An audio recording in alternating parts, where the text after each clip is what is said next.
Think about the people you know who are aging in place. Some of them aren't just managing. They're not just getting by. They are actually thriving, living on their own terms, staying connected, staying sharp, staying in the home they've loved for years. Now, think about the ones for whom it didn't quite go the way they'd hoped. Did you notice a difference between those two groups? Here's the thing. It probably wasn't the house's fault. Aging in place gets talked about like it's a passive decision, like you just choose to stay at a certain age and life continues on as planned. But in my experience, which is 2 years of in-home caregiving in the Concord area before I became a realtor, and watching my Nana turn 85 in the home she's loved since I was 3, what I keep seeing is this.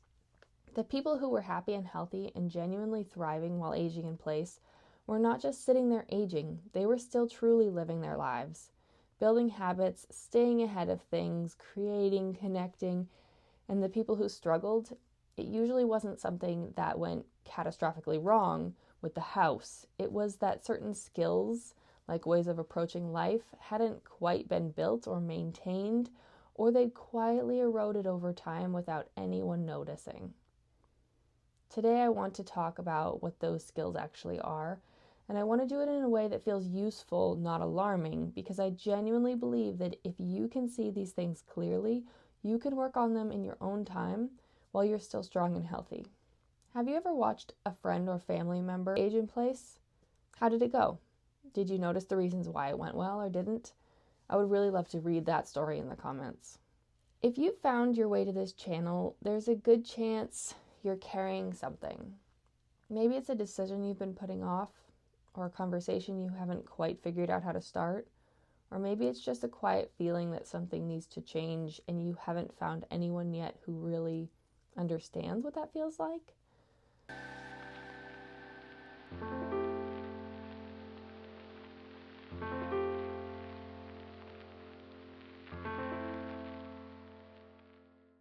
I'm Hannah.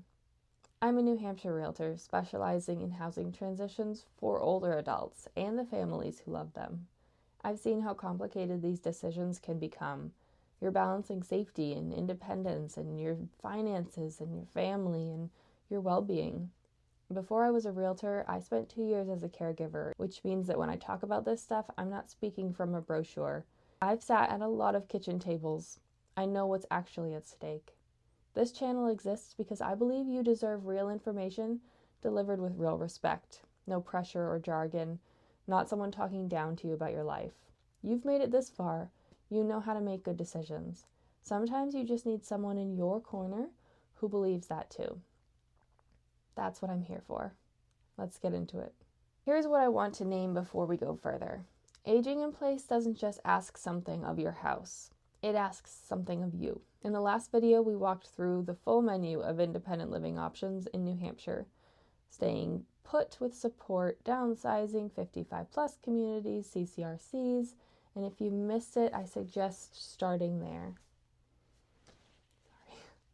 But today's video is really about this.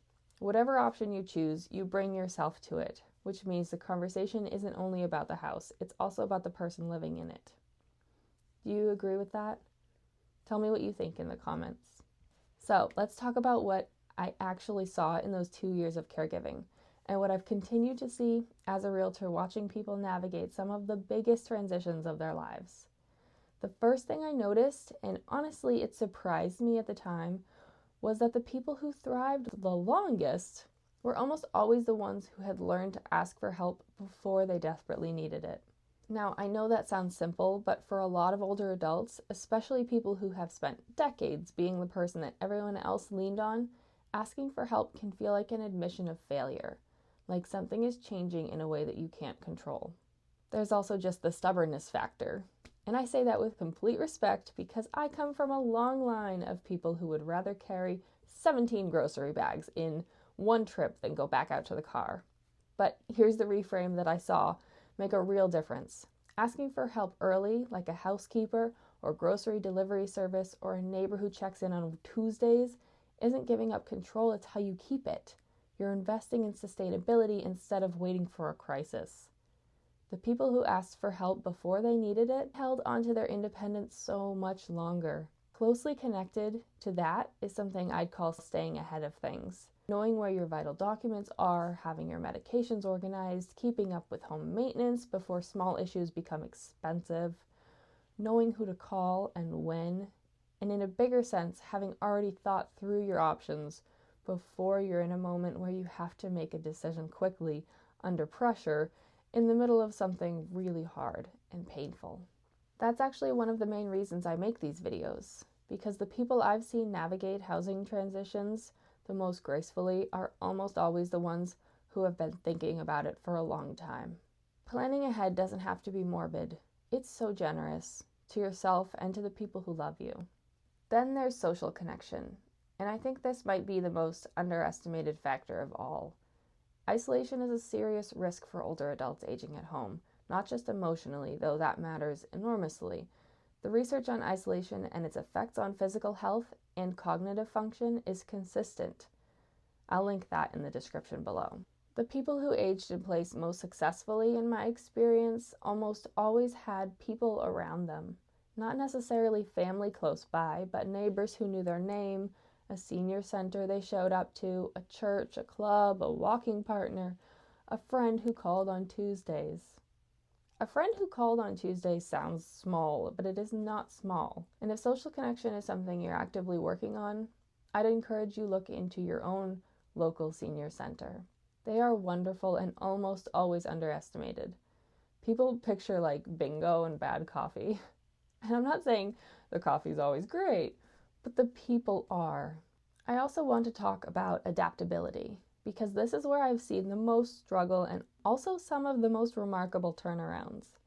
I have a whole video on home modifications. The grab bars, the lighting, the bathroom adjustments that make a real difference in safety and function. If you haven't seen it yet, it's worth your time. But adaptability goes beyond the physical changes in the house. It's also a mindset.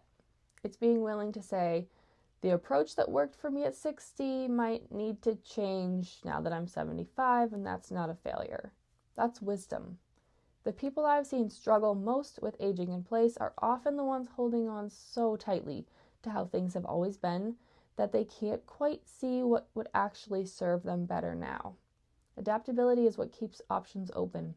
And then there's staying active in every sense of the word. Physical movement. Not necessarily a gym or a rigid routine, just movement.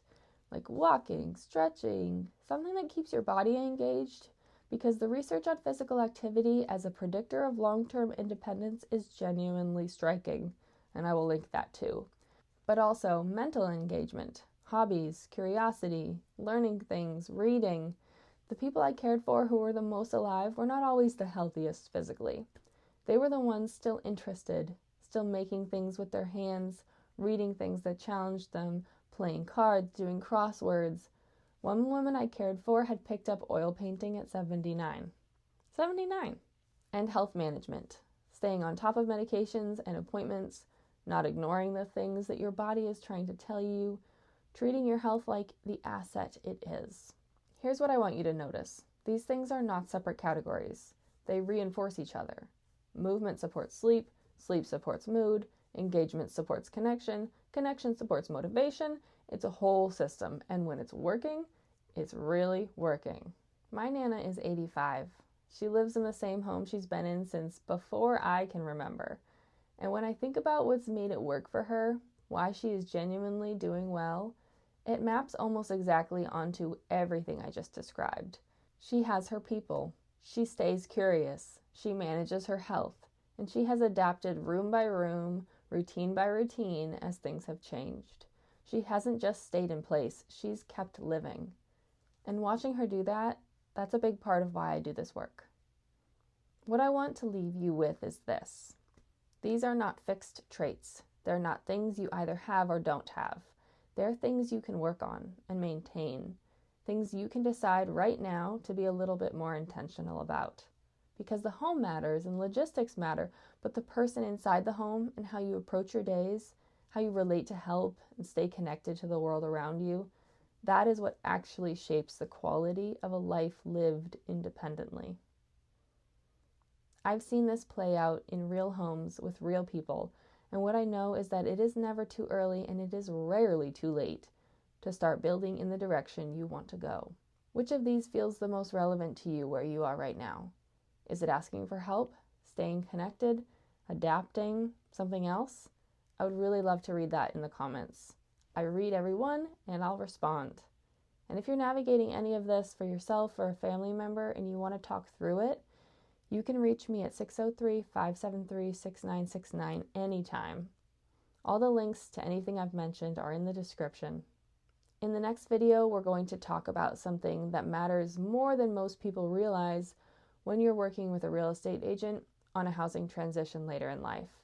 And that's knowing what to actually ask them. Not all agents are the same. And when the stakes are this high, like decades of equity in a family home and a chapter that deserves to close well, the questions you ask up front make all the difference. I'll see you there.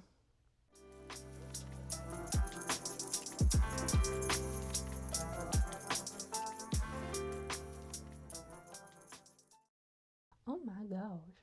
Have sports connection.